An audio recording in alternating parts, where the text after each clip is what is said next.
Hi everyone, in this tutorial I'm going to walk you through the steps on how you can request refund on Sainsbury's Groceries. In order to request refund on Sainsbury's Groceries, all you have to do is just make sure to watch this video till the end and follow the instruction as guided. Now if you are actually requesting on refunding a product, then what you'll need to do is first of all you have to open up a browser.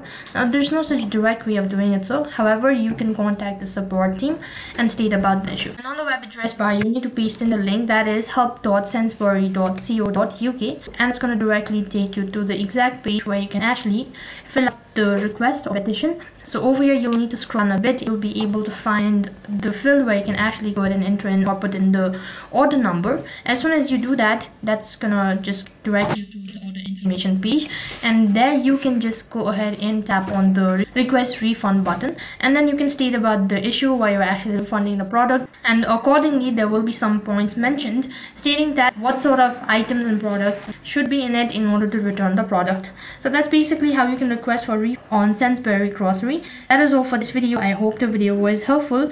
Make sure to like, share and subscribe to our channel. Thank you for watching. See you in the next video.